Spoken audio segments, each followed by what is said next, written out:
Hello అండి, బాగున్నారు కదండి అందరూ. చూడండి, ఇక్కడ నేను చూపించేటటువంటి కొన్ని మొక్కలు ఆకుకూరలు అన్నీ కూడానండి ఆయుర్వేదంలో చాలా ముఖ్యమైనవండి. వాటి గురించి నాకు తెలిసినటువంటి కొన్ని మొక్కలను మీకు నేను చూపించబోతున్నాను. అవి ఏంటంటే, ఇప్పుడు చూసే మొక్క అది చెంచల కూర అండి. అది చెంచలాకు అంటారు దాన్ని. ఇది ఆరోగ్యానికి చాలా అంటే చాలా మంచిదండి. కాలేయాన్ని శుద్ధి చేస్తుంది, గుండెకి మంచిది, అన్నిటికీ మంచిదేనండి. చాలా బాగుంది. వీటన్నిటి గురించి నేను ప్రత్యేకించి మళ్ళీ ఒక్కొక్క దాని గురించి వీడియోలో నేను చూపిస్తానండి. ప్రస్తుతానికైతే వాటి గురించి కొన్ని పరిచయం చేస్తున్నాను. ఇది ఏంటంటే నెల్లికూర చెట్టు అండి. నెల్లికూర ఇది కడుపులో ఉన్న అల్సర్లు అన్నీ పోగొడుతుందండి. నిజంగా చాలా మంచిదండి. పచ్చడి రూపంలో తినవచ్చు, వాళ్ళ చికెన్లో అన్నిట్లో వేసుకోవచ్చు అండి. చాలా మంచిది. ఇక తర్వాత ఇది నేల ఉసిరి. నేల ఉసిరి చాలా మంచిదండి. ఇది ముఖ్యంగా కామెలు తగ్గడానికి బాగా పనిచేస్తుంది. అంతేకాకుండా షుగర్ వ్యాధిగ్రస్తులకి రోజు కూడా ప్రొద్దుటే మొహం కడుక్కున్నాక ఒక 2-3 ఆకులు నవిలేయాలండి. నవిలేసి మింగేయాలి. అలా మింగటం వల్ల చాలా చేదుగా ఉంటుంది. ఆ విధంగా షుగర్ కంట్రోల్లో ఉంటుందండి. చాలా మంచిది ఈ ఆకు. నేల ఉసిరి అడుగుని ఉసిరికాయలాగా ఉంటే చూసారండి. తప్పనిసరిగా ఈ ఆకుని షుగర్ ఉన్న వాళ్ళు వాడుకోవచ్చండి. కామెర్లకి వాడుకోవచ్చండి. చాలా అంటే చాలా మంచిది.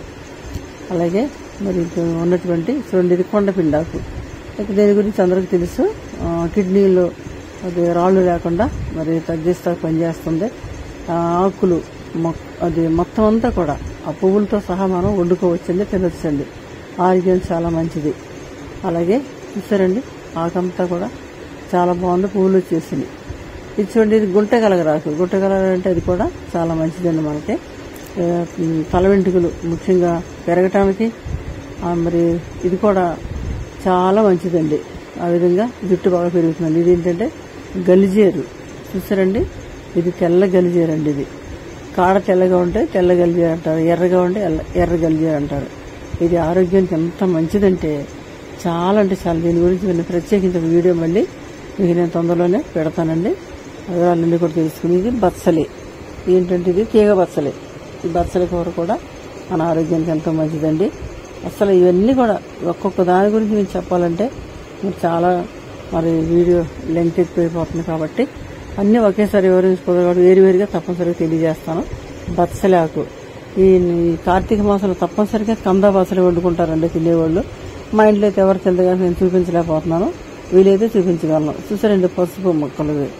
పసుపు మనకి చాలా ఆరోగ్యానికి మంచిది. ఇంట్లోనే కుండీలో పెట్టి పెంచుకోవచ్చండి. చాలా అంటే చాలా మంచిది. చూసారు, మేము కూడా కుండీల్లో పెట్టాము పసుపు కూడా. ఇది నల్లేరికాడ అండి. ఇది నల్లేరికాడ అంత పచ్చడి చేసి తినొచ్చండి, పులుసు వండుకోవచ్చు. చాలా అంటే ఇది అన్ని విధాలా కూడా మనకి బాగా పనిచేస్తుందండి. మట్టిలో పెట్టుకోవచ్చు, కుండీల్లో కూడా పెంచుకోవచ్చు అండి దాన్ని. చూసారండి, ఇవన్నీ పసుపు మొక్కలు అన్నమాట. చాలా మంచి మొక్కలు ఇవన్నీ కూడా. పచ్చి పసుపు చాలా మంచిదండి. సమయానికి దొరకదు కాబట్టి మన ఇంట్లో పెంచుకోవచ్చు. ఇదేంటంటే కందదుంప అండి. కంద గొడుగులు అంటారు వీటినే. పెద్ద పెద్ద తోటలు ఉంటాయి కదండి, కొంద తోటలో. ఇది చిన్న మొక్క మా ఇంట్లో పెట్టాము. ఇదివరకు దుంప కూడా వచ్చింది. అది మళ్ళీ వస్తుందండి. ప్రతి సంవత్సరం కూడా మళ్ళీ మొలుస్తూనే ఉంటాం. దుంపలు కూడా వస్తున్నాయండి. కందదుంప అండి. అది పులుసు పెట్టుకుంటే కంద చాలా బాగుంటుంది. కంద ఆరోగ్యానికి చాలా మంచిదండి. చూసారండి, దీని గురించి కూడా నేను కర్రీ చేసి చూపిస్తాను. మీకు నచ్చితే కనుక ఈ వీడియో లైక్ చేయండి, సబ్స్క్రైబ్ చేసుకోవడం మర్చిపోండి.